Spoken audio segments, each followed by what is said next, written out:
이런 말을 들었을 때 조금 아시는 분들은 역시 이 새끼는 돌팔이가 맞네, 약팔이가 맞네.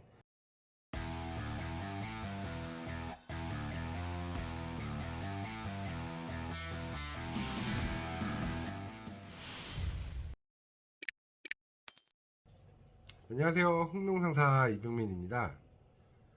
지난번 영상들에서는 첫 한 달 동안의 관주 프로그램에 대해서 설명을 드렸잖아요. 이 관주 프로그램만 말씀을 드리다 보니까 제 생각엔 당연히 이제 정식 한 2주 후부터는 농약을 방지해야 되는데, 관주 프로그램만 보시고 농약 방지를 안 하실까봐 그런 게 좀 마음에 걸리더라고요. 그래서 이번 영상은 정식 2주부터 4주까지의 병해충 관리에 대해서 말씀을 드리고, 일주일에 한 번만 올리던 영상을 다음 주에는 꼭 필히 반드시 2개를 올려서 비배 관리하고 방제 관리 타이밍을 맞춰서 동시에 설명을 드리도록 하겠습니다. 일단 정식 2주부터는 그 살균제 그리고 살충제를 주셔야 합니다. 이 방제 기간을 저는 일주일이 제일 적합하다고 생각하고 있는데요. 이게 그런 이유가 있는 게, 제가 어릴 때부터 저희 흥농상사가 놀이터라서 얼마나 많은 농가분들을 만나봤겠습니까? 그 어릴 때부터 제가 나름대로 내린 결론이 있습니다. 그게 뭐냐면은 걸리면 답이 없다. 예, 뭐가 됐던, 그게 뭐 병이든 충이든 뭐 걸리면은 답이 안 나옵니다. 뭐 병이야 뭐 어찌어찌 고치긴 하겠는데, 그 충피해가 생겨서 바이러스에 걸리면 그냥 노답입니다. 아예 해결 자체가 안 됩니다. 일단 살균제는 뭘 줘야 하는가? 음, 살균제는 그냥 탄저병약 싼 거 아무거나 주시면 됩니다. 보통 클로로탈론의 성분이 좀 저렴하죠. 뭐 다콘린이나 뭐 이런 것들. 이런 말을 들었을 때 조금 아시는 분들은 역시 이 새끼는 돌팔이가 맞네, 약팔이가 맞네. 아니 무슨 5월에 탄저약을 준대 라고 생각하시는 분들이 적지 않을 것 같은데요. 저도 약장사 그 초반에는 지금은 필요 없이요 하고서는 처방을 안 했었거든요. 그때 진짜 뭣도 모르고 그냥 처방했었던 것 같습니다. 그 클로니탈로닐이 들어간 싼 약이 됐던 뭐 아족씨가 들어간 비싼 약이 됐던, 초기부터 탄저약은 주셔야 되는 게 맞는 것 같습니다. 그 왜 그러냐? 그 병을 일으키는 병원균, 그 고추로 예를 들면 탄저병 원인균이 단 한 개체라도 없는 밭, 그러니까 완전 깨끗한 밭은 그 어디에도 없습니다. 밭을 만드실 때 그 멸균탄 있잖아요. 그 테부코나졸. 예, 멸균탄이 아니라 멸균탄 할아버지를 막 진짜 막 갖다 때려 부어도 이 병원균들은 박멸이 안 됩니다. 그 초반에 살균제를 주는 목적은 그 균의 밀도가 계속해서 높아지는 것을 그 눌러주는 역할을 하는 거거든요. 비가 오고 나면 탄저병을 비롯해서 진균, 그 곰팡이가 원인균인 병들이 속속 이제 발병을 하기 시작하거든요. 너무 당연하잖아요. 그 습하고 더우면은 곰팡이가 피잖아요. 이상하죠. 그 장마 전에는 곰팡이가 안 폈었는데 이 곰팡이는 도대체 어디서 나왔는가?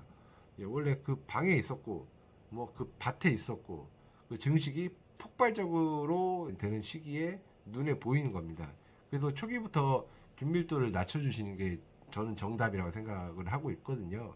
뭐 다 뭐 지 말이 맞는다고 하긴 하는데, 제가 그런 아까 말한 그 5월에 무슨 탄저병을 줘라고 얘기하는 그 일부 이제 사람들한테 한번 제가 물어보겠습니다. 그 5월에 왜 탄저약을 주냐고? 그러면은 밥 만들 때 테부크라졸 입제는 왜 넣는 건데? 그럼 이제 할 말 없는 거죠.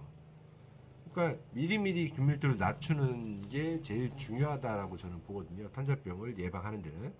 그 곰팡이가 예를 들어서 탄저병을 유발하는 그 곰팡이가 예를 들어서 10인 상태, 10개가 있는 상태에서 증식이 되는 속도하고 그 곰팡이 균이 100개인 상태에서 증식이 되는 거, 어떤 경우에 더 많이 빨리 증식이 될지는 너무 뻔하잖아요. 아무튼 그 살균제는 반드시 그 싼 거, 뭐라도 상관없어요. 그러니까 뭐 비싼 거든 싼 거든 뭐 다군이든 사군이든 카군이든 뭐 그런 거는 상관없고 그냥 싼 거 아무거나라도 쓰시는 게 좋습니다. 그 두 번째는 살충제인데요. 일단 고추 농사에 있어서 그 제일 타겟이 되는 해충 세 종류라고 저는 생각을 하거든요. 이 세 종류만 저는 주로 맡고 갑니다. 진딧물, 총채벌레, 담배나방 이렇게 세 가지가 핵심 타겟인데요. 뭐 응애나 땅강아지 같은 경우에는 발생 빈도가 그 위 세 가지 벌레보다는 확연히 적은 편입니다. 그 진딧물과 총채벌레약이 섞인 것도 있고 담배나방과 총채벌레가 섞인 것도 있고 또 뭐가 있냐 조합이 뭐 진딧물하고 담배나방이 섞인 뭐 그런 합제들도 있고요. 다 이렇게 전문 단독 농약으로 살포하셔도 괜찮고요.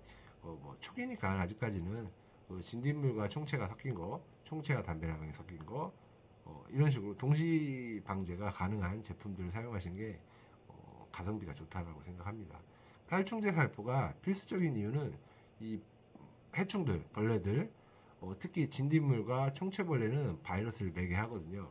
대표적으로 총채가 옮기는 테스트 CMV, PFMV 등 뭐 바이러스 등을 매개 합니다. 이 바이러스 걸리면은 그냥 노답이에요. 답이 없어요. 이거를 해결할 수 있는 방법은 없습니다. 그냥 뽑아내는 게 상책이고 미연에 계속해서 이제 박멸을 해 나가시는 게 제일 중요하다고 봅니다. 그럼에도 불구하고 뭐 TSW나 뭐 기타 바이러스들이 걸렸을 때 어떻게 해결을 하는가? 일단 첫 번째는 그런 발병된 그런 개체들을 빨리 뽑아내시고 소독을 하셔야 되는데 그럴 때는 이제 바이러스 제제들을 쓰시는 게 좋은데 바이러스를 고치는 바이러스를 고치는 약을 파는 사람들은 그냥 걸으시면 되고요. 바이러스 걸린 거는 고칠 수가 없어요. 답이 잘 안 나옵니다. 다만 저도 이제 바이러스제들을 많이 파는데 바이러스를 예방하는 거, 바이러스 균을 분절시키는 그런 자재들을 쓰는 거는 저는 좋다고 생각합니다. 빨리 뽑아내고 그 공기 중이라든지 이런 데 이제 널리 퍼져 있는 그 바이러스가 그 작물로 침투하기 전에 그때 이제 사용하는 제품들이 꽤 있는데요. 제가 판매를 했던 제품들이 꽤 많습니다. 또 뭐더라? 저 백시플랜트 그리고 바이언터 그리고 최근에는 제가 많이 파는 거는 바이백신 뭐 요런 거를 주시게 되면은 확실한 도움이 되긴 합니다. 예. 정리를 하자면은 정식 2주부터는 농약을 방지해야 됩니다. 반드시. 첫 번째는 살균제, 그러니까 탄저병을 예방하는 자재. 두 번째는 이제 살충제, 진딧물, 총채벌레, 담배나방. 요걸 살포하셔야 되는데 어떤 약을 써야 되는가? 그 뭐 작용기작이라든지 이런 거는 크게 신경 쓰실 필요는 없어요. 왜냐하면 초반이기 때문에 거기다가 이제 뭐 최근 정식하고 한 2주 뒤에 나올 수 있는 해충이라고 하면은 꽃이 피기 시작하니까 총채벌레랑 진딧물, 담배나방은 아직 가해를 하기 전인데요. 요 세 가지를 꾸준하게 방제를 해주시는 게 제일 고추농사를 성공적으로 지을 수 있는 뭐 핵심 요소라고 볼 수 있습니다. 그 살충제를 고르는 포인트는 그냥 싼 거, 방제가 되는데 싼 거, 그런 제품들을 사용하시면 됩니다. 오늘은 여기까지 영상을 마치고요.